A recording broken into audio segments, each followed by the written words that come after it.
Bonjour, Ludovic Charbonnel à nouveau. Nous allons voir aujourd'hui la troisième vidéo autour des cas d'usage. Donc après avoir évoqué la partie évaluation, nous allons voir un petit peu plus la partie entraînement aujourd'hui. Alors, en quoi l'évaluation par les pairs permet aux étudiants de s'entraîner? Voici quelques exemples.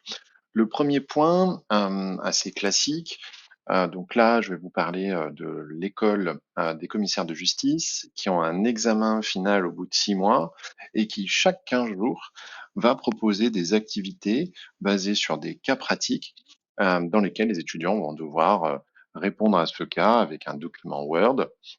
Ce cas pratique sera corrigé par d'autres étudiants dans lesquels on va pouvoir donner des feedbacks à chaque étudiant pour les aider à progresser.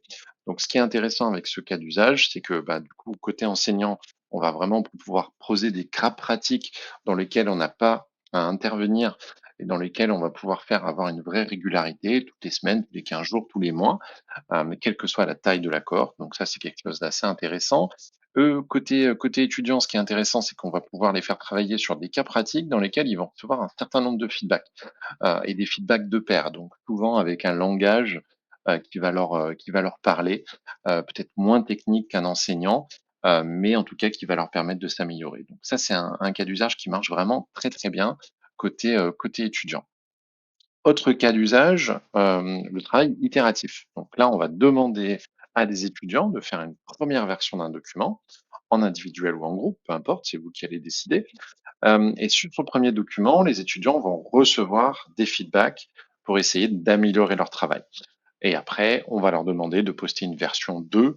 Cette version 2 pourra être évaluée soit directement par l'enseignant, donc vous, ça vous permet d'avoir un travail plus qualitatif à évaluer, soit à nouveau par une évaluation par les pairs. Donc on va laisser le choix à l'étudiant de pouvoir corriger ou pas son travail pour recevoir une nouvelle évaluation.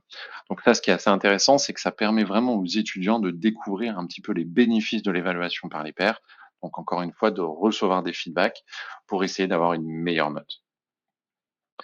Troisième exemple, le QCM pair à pair. Donc là, c'est assez innovant en termes d'approche. Merci à Schema qui a mis en place cette activité il y a un peu plus d'1 an maintenant.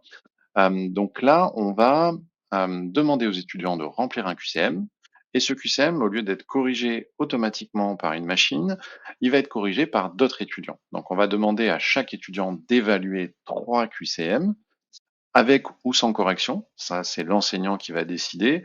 Qu'est-ce qui va faire qu'on met une correction ou pas? Je pense que typiquement ça va être sur le niveau technique estimé de la classe. C'est-à-dire si vous estimez que, je sais pas, les 3/4 de la classe ont un bon niveau, ça peut être intéressant de ne pas mettre de correction. Si vous estimez sur, quelque chose de très technique, que la majorité de la classe n'a pas le niveau, à ce moment-là, ça peut être intéressant de leur mettre une correction. Avec cette correction, ce qui est intéressant, c'est qu'on va renforcer l'apprentissage, puisque du coup, l'étudiant, quand il va corriger, il va d'abord accéder à la correction, voir toute la correction, et après corriger les autres QCM. Ce qui est aussi assez intéressant avec cette approche, c'est que du coup, les étudiants vont recevoir des feedbacks, pas juste c'est juste ou faux, non, ils vont recevoir des feedbacks sur comment trouver la bonne réponse. Prendre un cas concret, j'ai un QCM avec une date que je dois trouver par rapport à 4 dates. Si un étudiant a un moyen mémotechnique de se souvenir de cette date, il va pouvoir le partager avec les autres pour que ça soit plus facile. Donc ça, c'est des choses qui sont là aussi assez intéressantes, parce que pareil, côté étudiant, on va pouvoir voir le bénéfice d'une évaluation par les pairs et surtout, on va mieux les préparer à l'examen final. Voilà quelques exemples sur la partie entraînement. Prochaine vidéo sur la partie travail de groupe.